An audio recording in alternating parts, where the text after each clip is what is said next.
let's get started. What up, fam? Okay. I'm always in freedom school mode.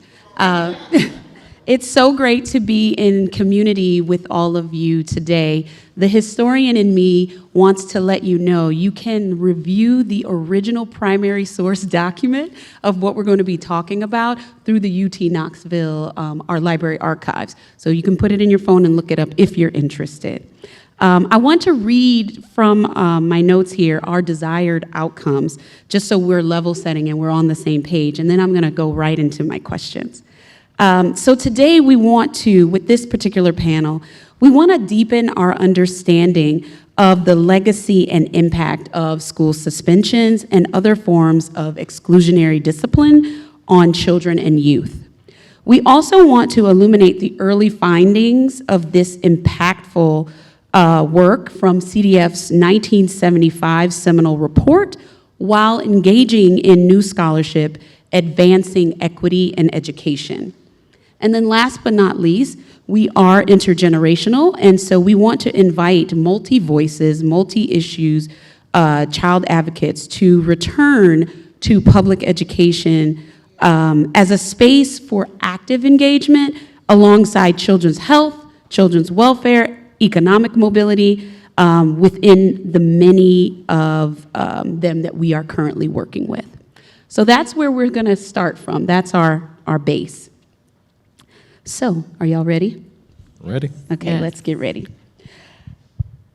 The Children's Defense Fund believes that all children deserve to live in schools and serve as sanctuaries, with public servants who serve as guardians as well for their well-being.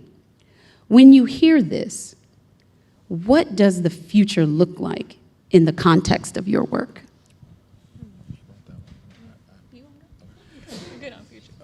Yeah. Good afternoon, everyone. Okay, I'm about to say we got to do better than the first one because we got to get the energy up. When I think of that question and I think of the future, I'm a big moonshot dreamer type of person. We need to look at schools similar to how we do when it's working, the healthcare system. No one comes to a trauma center and we say, hey, you got to leave now because you're a little bit too sick. We figure out ways to work with them within the system, and once we get them stabilized, we move them up to the next floor, and then we go out to preventative work. We have to start looking at schools like that, that when children come to that school, that is a privilege, that is not a right. In the United States of America, it's not a right that you have quality education. Please understand that is not a right. So when we have someone's child, we're having someone's future as well. So when we look at that and we capture that, I said, what can we do to make them the best human being? Not the best teacher, not the best lawyer, but how do we make them well-rounded humans so that way not only they can produce for themselves, we talk about socioeconomic impact, generational wealth, but they're also looking to empower their community, which ultimately empowers us in turn. So it is a return on investment, not just from a financial standpoint, but from a humanistic, spiritual standpoint as well. And we have the capability to do that right now, not 10 years from now, right now. Thank you. I mean, I would add to that too, you know, when this question, the first thing that comes to mind for me are community schools. You know, the community schools model, what we've seen over the last, few years in research bears out what people connected to community schools already know. Schools as hubs that meet needs of children and families. And so that I think is a great model of where education can go. Absolutely. Yeah. Thank you. So with this understanding of the future work towards our children and youth, how does the Children's Defense Fund's initial report and your current research provide a clear understanding of the depth and the breadth of the issue of school suspensions, particularly on certain groups of children and youth? Yeah, well, I mean, this report, can we just get a show of hands? Who's familiar with the report? Anybody familiar? Yes, this report was groundbreaking in what it did. It got on the national horizon school pushout. It was the first time that advocates, that public audiences had to grapple with racial inequities in schools, with what was happening to Black students in schools. It really got the issue out in the public forum.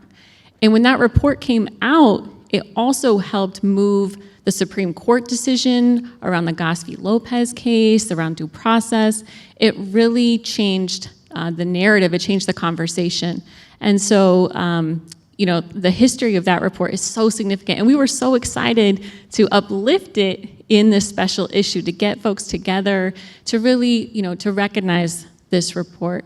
And I'll say, myself, I was educated by longtime advocates who already knew about the report, right? So like, it's not news to some who were there and who have been doing this work, but for many, particularly in the higher ed space, among academics, honoring the legacy of researchers like the Children's Defense Fund, Edelman and her team, and the Washington Research Project has been really paramount to really pay homage to this seminal, groundbreaking report. Yeah, I'll echo that. I'll get a little nerdy for a second. This original idea, we just had a conversation, via Zoom. We were like, I'm a big anniversary person, so I'm a big date person. So I was like, it's been 50 years. Has anybody done anything on it? She was like, well, we've done stuff, but nothing big is saying, okay, let's look at how far we've moved ahead and where places we haven't moved ahead to really start bringing up solutions. So I kind of geeked out in my, nerdy self and was just like, well, let's do a special issue. Let's do this. Because the report was so seminal that even before I went to graduate school, the report had already made an impact on my life. Like most of my work is built on, I've worked in the school to prison pipeline. So I've worked in the detention center. I've worked with individuals who were 2 generations of the pipeline to see that you can't fix the pipe until you go up to the top. So it has to be with education, it has to be with community work.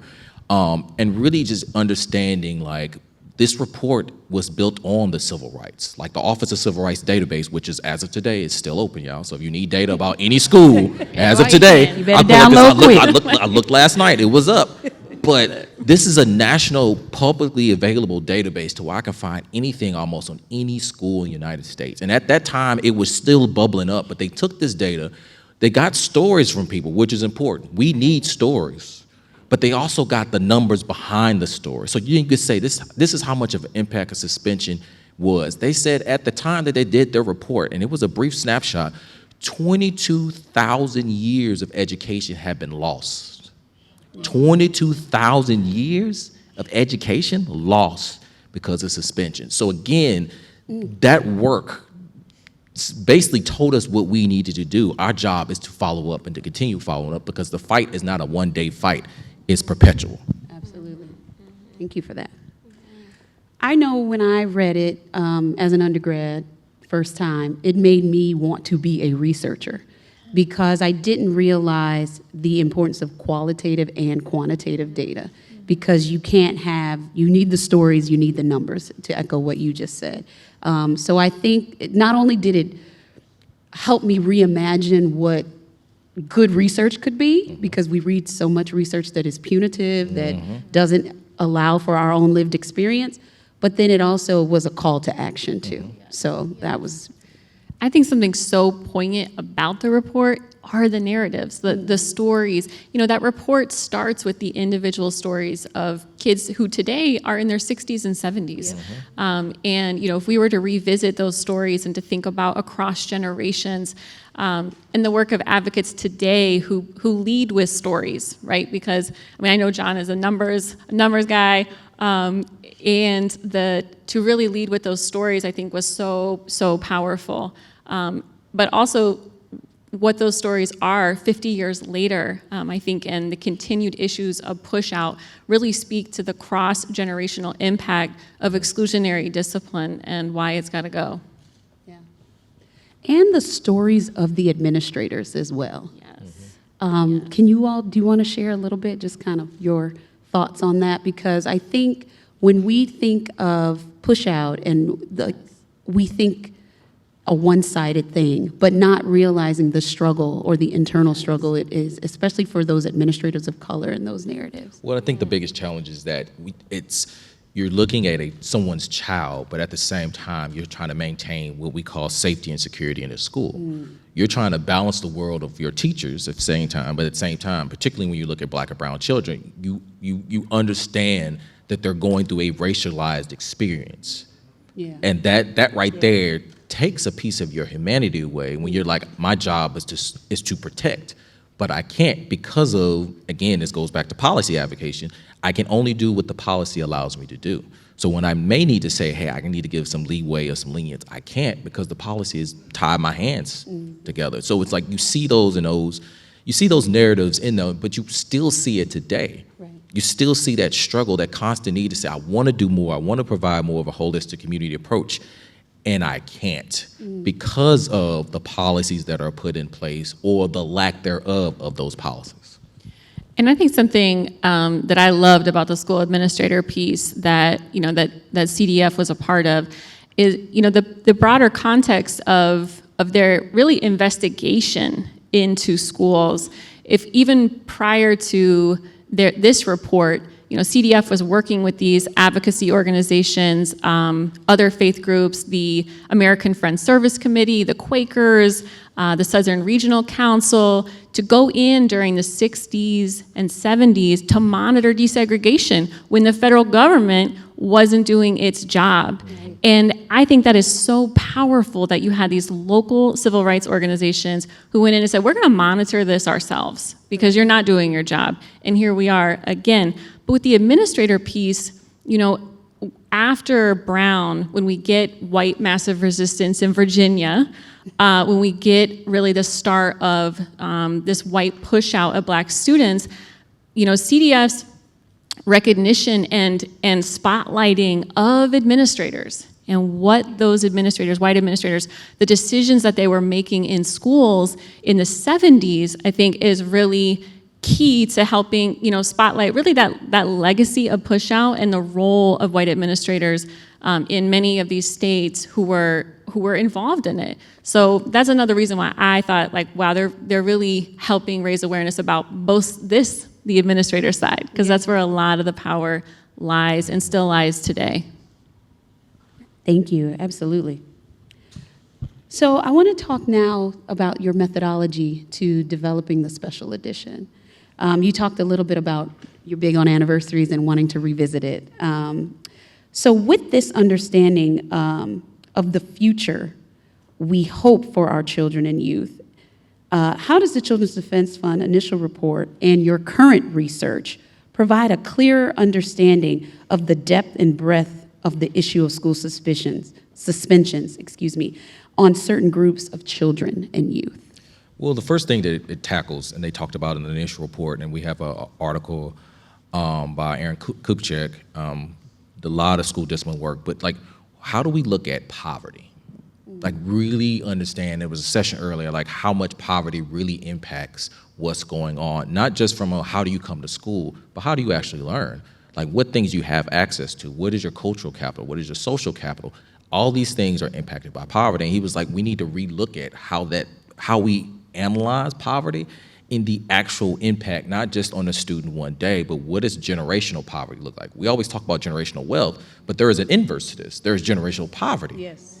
How do we decouple that and break that down so that way we can get to an actual baseline of then starting to build forward instead of we're starting from a deficit model? And often, not only what children are going through, but how our educators see poverty. If you've never experienced, if you've never been poor before, you don't know what it's like to be poor. You just don't. Right. You don't. And now there's ways for you to learn, but that's, similar to what Dr. Wiley says, we need educators, principals, administrators, social workers who understand where that comes from. Yes. Because then you have a certain lens of empathy towards this person. Say, you know what, you may be misbehaving, but it's not because you want to misbehave. You just ain't ate in 3 days. Right. You haven't had all the necessary food groups. You know what, you're eating a bunch of processed food. Stay away from that processed food, folks. But that impacts who you are as a person coming in. So that's one of the articles. And then one of the final articles, two of the articles we have, actually looks back to Office of Civil Rights data over the years. Because, again, this is a publicly available database of what we've seen nationally in trends and broke that down. And then the last piece that we're working on, me and a couple of colleagues, it's interesting. I can order something from Amazon, and it knows what I want to order, and it tells me recommendations of what I should order, and it tells me everything that the other person orders and everybody else. It reminds me, you looked at this 5 weeks ago. You sure you want to get it? I'm like, I already bought it somewhere else. I know you know this. All around us is data. All around us is data. Everybody's phone right now is giving off data. Why don't we have that in the education system? Right. Think about that. Every school district has to put up reports. You got enrollment reports, things of that nature. So our idea is like, we currently have an administration who wants to weaponize the data against us. Yes. When we get the opportunity to build it back again, because we will get the opportunity to build it back again. Come on. We will have it again. Yeah. We have to build an integrated ethical framework that allows our data systems to talk to each other. So when I see Timmy's just not some kid. I know what we need to do to best support Timmy because we built an ethical integrated framework, not just a framework that uses the data to tell me I need to buy some more toilet paper or something like that. Something that actually works that says, okay, how can we support this individual long term? So that's just some methodologically, we left the door wide open because we wanted to give our authors the opportunity to speak to something that resonated with their positionality, with the report, and what we need to do to move forward. Correct. Thank you. Did you want to share? I mean, you can follow that. Well, one of the things that you mentioned, when I work with children and families, I always remind them, no child wakes up and says, I don't want to be successful. Mm-hmm. And so I think that you're right, that data point, have they had their meals? Is there a transition in the home? How are we using this data to support our scholars on the ground? Mm-hmm. And using it not as a punitive piece, but using it as a support mechanism to really build them up. Mm-hmm. And I also think your work is so impactful because it can be used in teacher education programs now. I was a non-traditional pathway to education, but your work is so important for our current base of teachers that we have now. They're not always privy to this kind of data. Can you speak to why teachers or educators might need this immediately? You want me to take the teacher side and you take the ed leadership side? Yeah. So I'm gonna do the teacher side, she's gonna do the ed leadership side because both of them are important. So my day role typically, and when people ask me what I do, I say I just teach teachers. I keep it simple. But I also tell my teachers is that the art of teaching is not just knowing your content, it's relational. Mm. It's relational. It's relational. That's the one thing that if we would market teaching, it's the ability to create relations. Where it's the only profession that creates all professions. That's right. Has a benchmark on that. That's right. So when you look at teachers, the ones I interact with, they often ask me, how many years were you in the classroom? I said, I've never been in the classroom. My father was in for 40 years. I've never was in. I said, but my classroom is the classroom of life. I can manage students because I have the ability to develop relationships. The work is important because you never know who's going to read your work. You never know who's going to read your work. And I had someone who actually, from East St. Louis, we hadn't talked to each other in 20 years, and she found one of my articles. And she was like, I can use what's in your article in my classroom now. Immediately. So I think when we have those conversations to let them know that this is someone's child. This not just some kid who's showing up. Yes. This is your neighbor. This is your furthest neighbor. And when you do it like that, it hits differently for teachers to understand that my job is to impact them and help them grow, not push them out. Yes. Mm-hmm. Thank you. And I think for the ed leaders, school principals, we're talking about district staff, et cetera. I mean, one of the biggest things that I think is really the power that principals wield. Right? School principals wield a lot of power in a building, and sometimes they need reminders, right? That they make decisions across so many different things that impact a child and that impact a teacher. And what Dr. Williams was saying about the data sets, et cetera, I mean, part of, I think, this equation is also that the data also tells stories about teachers and what's happening in a building and where we need to intervene, right? I mean, I've seen a lot of school administrators who are concerned about student referrals, but those referrals also point to teachers who need support, who need to, whether that's instructional support, who need to address biases in the classroom. I mean, we know that the issue of school pushout, yes, factors of poverty, right, which raise questions around conduct, et cetera, but a lot of the reasons that kids still get put out of school is exactly what Ms. Edelman was documenting in 1975. And that's for very minor things. Subjective. So very subjective, discretionary kinds of things where bias is always a culprit. So part of it is that, and principals play a critical role in choosing what teachers learn about in professional development, in personnel decisions. I mean, it depends on the district, et cetera, your governance, but there's a lot of power there, right? And we also, the work that advocates do outside of schools to put some pressure, some positive pressure on schools to do the right thing. So I think, school leaders play a huge role. I mean, we think about what the research has borne out that many already know about the power of Black school principals and Black educators as a protective factor for Black children in schools. I mean, that just speaks to the importance of representation at the building level, at the district level, at the classroom level. So these are all levers for, I think, a multifaceted issue where we already know what to do. And I was talking to a gentleman at lunch about this. It's about the political will. We already know what to do. It's really about the political will and making it happen. So I think that's really the role, for us advocates, is to push people into that will, because we already know. Like, we don't need another report, honestly. I know we love data, but we already know. We already know. You're right. This is a little off script, but it just came to me. I have to. Have you thought about how this report and how this data, how parents and families and caregivers can leverage this information? I think a lot of times we keep it in the ivory tower and we're not making it accessible for our families. Can you talk a little bit about this? Okay, I would just love to commend all the advocates in the room who put out toolkits, who hold Know Your Rights webinars, who do Know Your Rights training, because many parents still don't know that you can appeal a suspension, that due process is a right, right? And so all the work that so many advocates out there do to get those one-pagers, to do those briefings, I mean, I think to me that, the journal thing, we love it, it's cool, but that is the real, that really, empowers, I think, the ability to know, I actually have the right to be notified if my child is going to be suspended. That, I think, is so significant. Don't want to take away from us, but.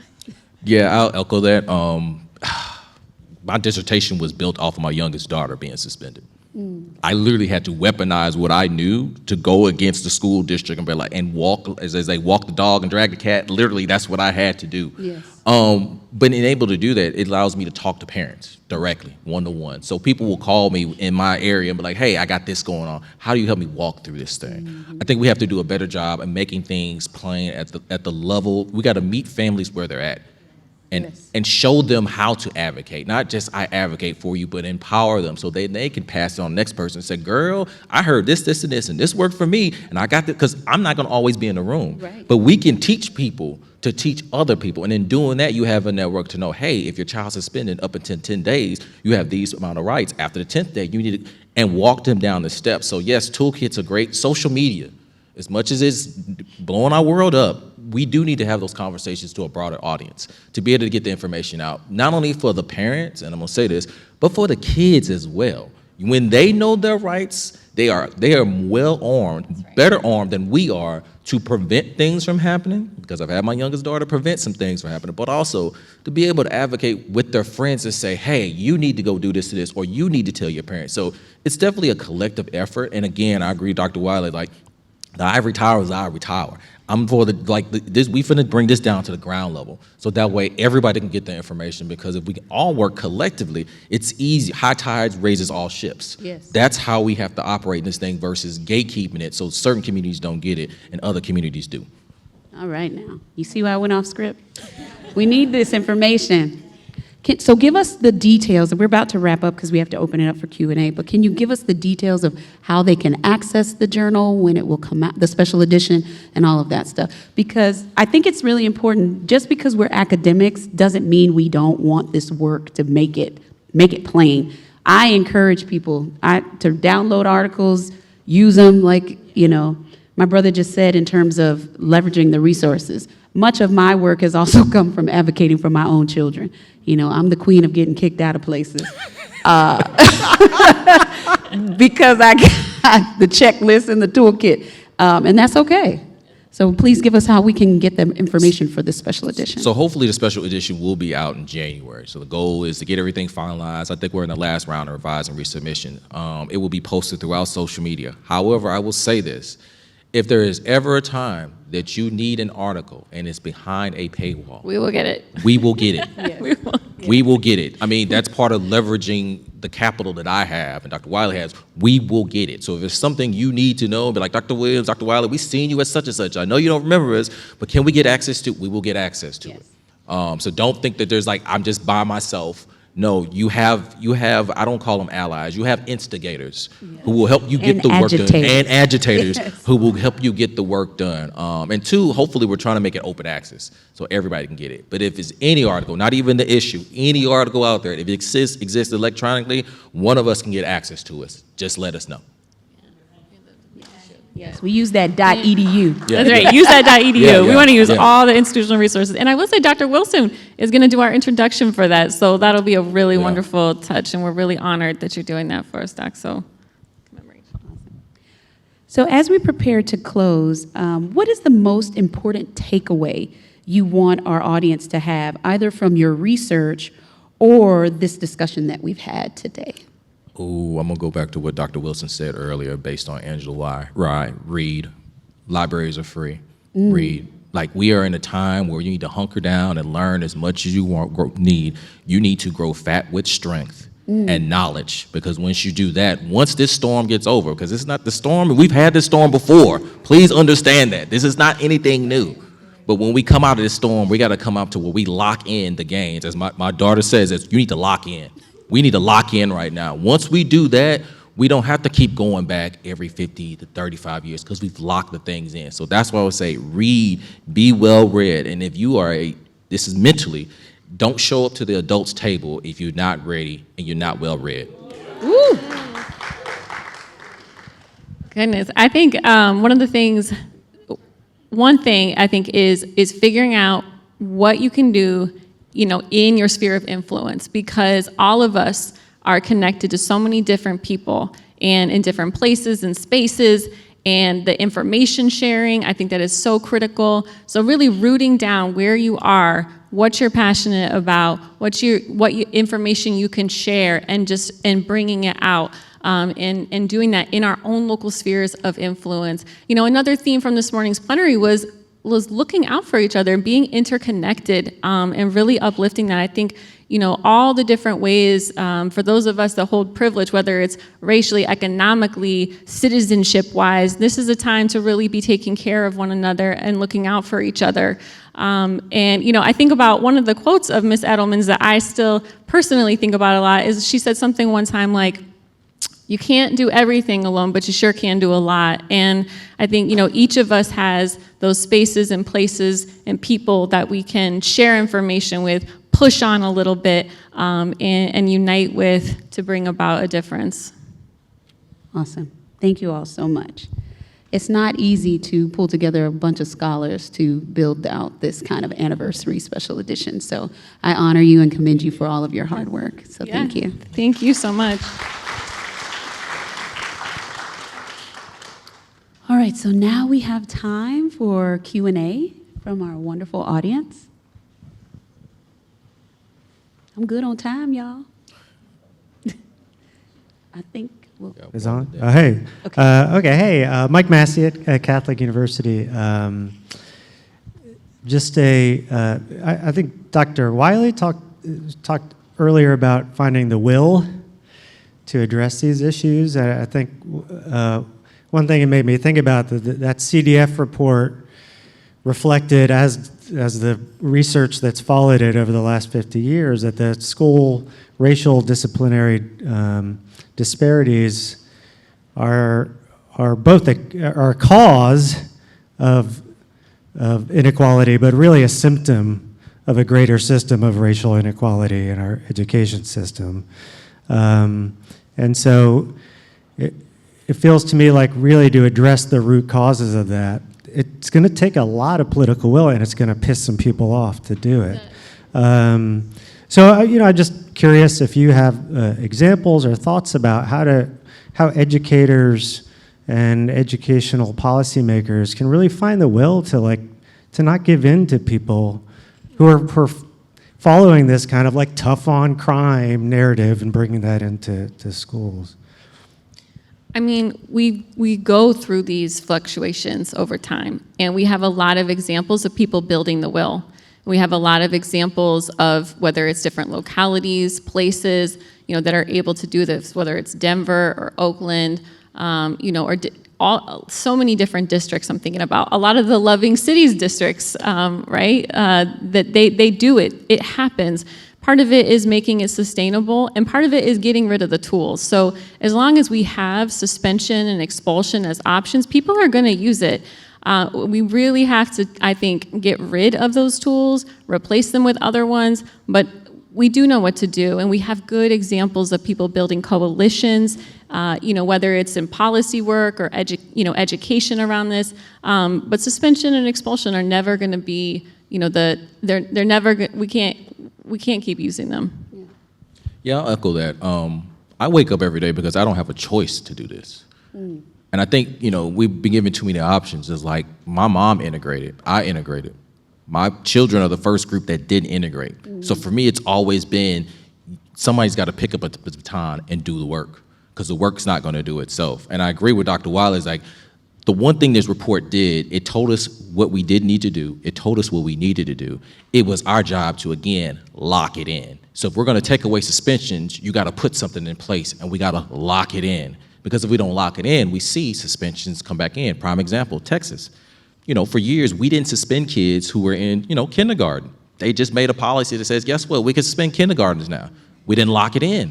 We have to lock it in. And I think by doing that, that's how we see the motivational gains. But again, just to go back, we got to keep doing this work regardless if it upsets people, because I see my kids. I see my kids. I see your kids. And if I don't see them, that's a problem. Yeah. And that's my problem, and that's your problem too. Yeah. And I would just add, when we do our work with the CDF Freedom Schools program, we teach our parents their rights and what they can and cannot say, and how they can navigate, how they can advocate for their children. But then also, when I think about our servant leader interns and our site coordinators, we create a space of education that doesn't look like traditional education. And we are creating teachers who are working within the confines of their school systems, doing more of a restorative justice kind of approach. And so we always tell them, stay in the field, stay in the discipline, but take all your freedom school tools and just close your door and do what you have to do to liberate children and to really advocate with the parents. And I mean, it's not a complete solution, but it's our solution for now. Okay, I was next. Hi. Oh, no, okay, after you, there was another woman right there. Go first. I'm Okay. Zahar, you got to get that to her. Okay. No, go ahead. Go ahead. Oh, okay. Yeah. Oh, God. This is my question, but I did want to, shout out to what you were saying, Dr. Clemens, because I was a site coordinator, summer intern. And You got to use the mic. Oh, I'm so sorry. Turned intern, and to be able to work with the students who were in elementary school, I had them singing James Brown, I'm Black and I'm Proud, and we read about Philip Fremont, and I had a chance to visit the museum and bring them back something, so it was really amazing. However, my question is, what documents, texts, and pieces of literature have helped shape your journeys, help you understand the education system, and better help you understand children? I know, because you were saying, read. Well, I want to read, so. She drop that bibliography. Right? I'm here for it. I would say one of the text that probably changed my life was James Anderson's Educations of Blacks in the South. You got to read that, because there was a public school before we had public schooling. Yes. We had the public schooling system. That's why they're trying to tear the public system down. You got to know that. Secondly, of course, Children's Defense Fund report. But the other one I would say was Philadelphia Negro by W. Du Bois. That changed. And then the last one, Ida B. Wells's work. If you really want to understand how to do research without people saying it was called research, she, as the kids say, she was in these streets. She was in her bag. She did that. So I would say those are 3 things that you go to start, because that will lead you down the path for other works. I love that. What was the first one? Education of Blacks in the South by James D. Anderson.